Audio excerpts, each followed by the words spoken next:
Hi everyone, welcome to White Glove Trucking, my channel that I dedicate to helping you use trucking as a vehicle to live your best life. I'm EJ Anderson, the long haul truck blogger, and also known as the happiest, kindest trucker on the road. Today I want to do a video on my fuel mileage I got driving my first year in my new truck. It's a 2024 International LT, and it has a Cummins efficiency engine inside of it. So it has the 450 horsepower efficiency engine. I wanted to do this video because, I think it's a pretty odd thing to drive 54 to 55 miles per hour. At least I don't see many people doing it because I'm not passing a whole lot of people. As a matter of fact, I don't pass anybody. And then whenever I talk to different truckers out here and tell them how fast I drive, they look at me like I'm crazy and they just be like, I can never do that. So I figured it's odd enough to where maybe you guys would like to see what it's like driving 54 to 55 miles per hour for a full year. So I got some numbers here I want to share with you. It's kind of what I guess is what you expect, but there's also some interesting nuggets in here too. So let's just jump right into the numbers first. All right, first thing you see, the total amount I spent for the year was $52,856. All right, now if you guys track your amounts for the year, you can kind of compare what mine is compared to yours. And that gives you like an idea of what the difference is between you driving 65, 75 and me driving 55. You see that averaged $4,372 per month. So that's my average fuel cost per month. And that equates to about, with the miles that I drove, this was about 120,000 miles. It was real close. It was like 119 something. So that equated to 44 cents a mile. That's my cost per mile in terms of fuel. So in driving 55, what I was able to average for the year in the truck was 9.59 miles per gallon, which is pretty good, especially since when I talk to people out there, people are getting like 5 and 6, maybe 7. So 9.59 is pretty good. And for certain quarters, as you can see, it's even better. Now, this is where it's really interesting with the breakdown of these quarters. I've got 10.06, 8.81, 9.13, and 10.37. 4 different quarters, 4 different miles per gallon. Now, you might say, it's not that big of a deal. It's only about 1.5 miles per gallon from the best quarter to the worst quarter, but you'll be surprised. And I'm going to show you in a minute why that is kind of a big deal. All right, so I'm trying to figure out what this difference was. So we've got the hot months versus the cold months. I thought, okay, maybe it's temperature. I'd heard that you get better fuel mileage in this sweet spot of temperature where if it's too hot or too cold, your fuel mileage drops. But it wasn't really coordinating. I mean, I had a better month, January, February, March, than October, November, December. And you would think that the weather would have been better October, November, December. So then I wasn't sure if it was weather. So I went and I looked at my trips, where I had been. So for that first quarter, it was like, I estimated it was about 70% East Coast. That 8.81, that is 90%, 95% East Coast. The 9.13 is about 70% East Coast, 20% Midwest, and 10% West Coast. And then for the best month I did, the 10.37, that was about 80% East, but there were a few trips in that quarter that were just like straight across the country, going like straight across 80 or 70, and then coming right back. So that could have been it. Maybe that makes the difference. Still not certain, still not sure. Okay, now let me show you why this is important and why I'm really trying to figure this out. By the way, before I even show you this, if any of you guys from looking at this can kind of tell what this difference is, please let me know. Because as you can see from these numbers, the difference that 1.5 mile per gallon makes is tremendous.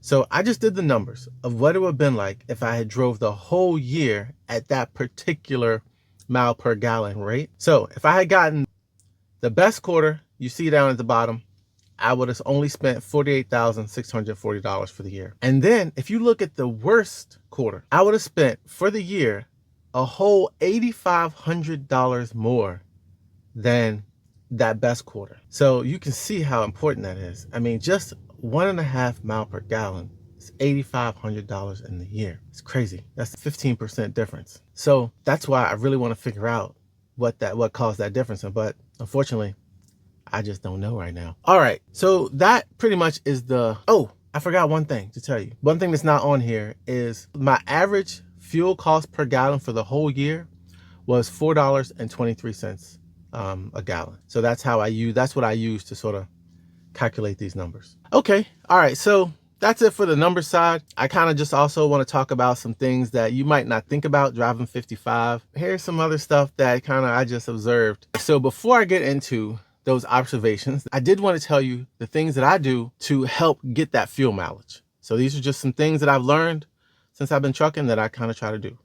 So the first thing, someone once told me that if you keep your truck clean, if you wash your truck, then you get better fuel mileage. And I'm terrible at washing my truck. It just, every time I go to spend that $80 to $100, I'm just like, I just can't do it. But what I do is whenever I'm fueling up, I like to try to keep the parts of your truck where it flares out, like right behind your doors, right when your sleeper starts. You can tell a lot of wind hits it because there's a lot of bugs on it. So what I try to do is keep that area clean. When I'm fueling up, I like to wipe that area down. And then I just like to wipe the back of my mirrors to try to keep those bug free. And maybe that little bit helps.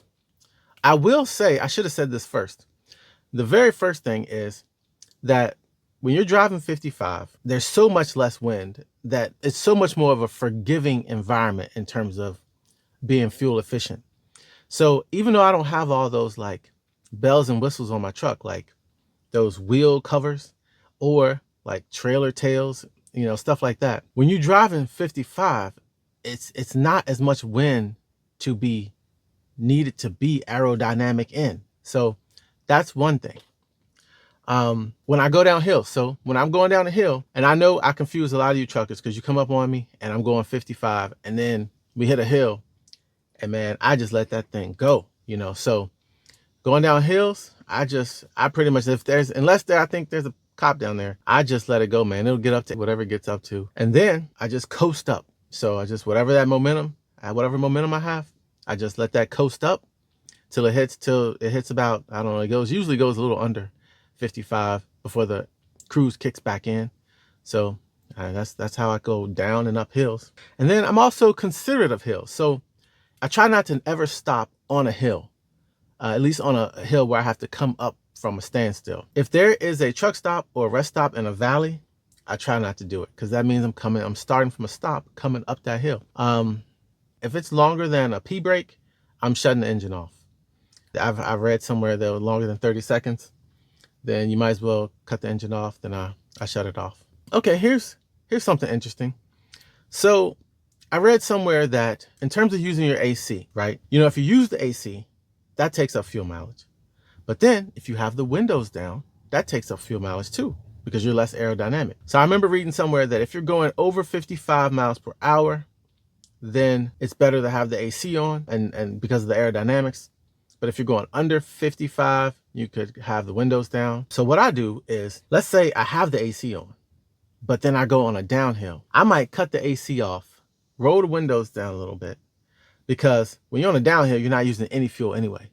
And so it doesn't matter that I'm a little less aerodynamic. So sometimes when I go on downhill, I will cut that AC off and just coast with the windows down. Or conversely, sometimes if I'm going uphill, well, when I'm going uphill, I cut the AC off a lot because of don't want to overheat. But if you're going uphill and you get down to like 35, 40 miles an hour, then less aerodynamic drag when the windows are down, then I'll let the windows down too. And this is the last thing. So I try to keep that trailer gap, the gap between my truck and trailer, to a minimum. So I usually just try to keep it. I read somewhere 18 inches was what you should try to do. And I just try to keep it to where, you know, my arm's length is, you know, no more or about equal to my arm's length. And that's pretty much my fuel considerations. I might do some other stuff I probably think of after this, but that's some things that I do for fuel efficiency. Okay, and the absolute last thing I want to talk about is just things that you might not think about because if you're not driving 55 all the time, it's just something you might not think about. So the first one is you're actually less tired, even though it takes me longer to get places. Well, actually, before I even say that, there's so many days, you guys, where I start off, this happened the other day. Me and this guy started off at the same rest stop. We were both doing our pre-trips. I pulled out maybe like a few minutes before him. So I'm going 54 and he's probably going 74. Let's say it's 20 mile an hour difference. So he passed me about, you know, 20 minutes into the ride, right? And that day, this guy passed me probably like 4 times. And the last time he passed me, I remember looking at my mileage. It was at the 510 mile mark, and he was passing me for the last time. So we had got to the same place 510 miles later. With him going 75, I'm going 54. You know what I'm saying? So, and the reason I'm telling you this is because when you drive slower, you don't need as many brakes. You can just cruise, man. You just cruising. So you drive slower, it takes you longer, maybe, but you're less tired. So that's one thing. I don't have to get over for every single vehicle that's emergency vehicle on the side of the road. The rule is, at least this is what the Texas state trooper told me one time, you got to go 20 miles an hour under, or slow down 20 miles an hour or get over. Since I'm already going 20 miles an hour under, I just stay in the lane. Plus, to be honest with you, it's not always the best move. Keep coming out into that left lane when you're going when there's that big of a difference from the speed that everybody else is traveling. So it's just safer to just keep straight, and you're already going slower. So I haven't had any issues with that. You know what? This is one thing that y'all might not even care about this, but I like this. So I'm a little bit of a voyeur. I like to people watch the people down in the cars as they go by. And when you're going 55, 54, you're going too slow. They go by too fast. So you really can't people watch, entertain yourself while you're driving. This one, people always flashing their bright lights at me, like especially at night, but they think you're tired when you're driving that slow. So they're always flashing their bright lights at me, blinding me, but that's kind of a negative thing. And the last one is you just don't have to worry about getting a ticket. You're just cruising along, and you don't have to be so vigilant, looking out. And it's just a little more relaxed way to drive. Maybe that contributes to not being as tired. So those are my things, man. So, all right. So to sum up, I gave you guys some data on what it's like driving 55 or 54. I gave you guys some fuel efficiency tips. Then also gave you guys just a little bit of insights from driving that speed. All right. Well, that's it. I hope you guys enjoyed the video. See you on the next one.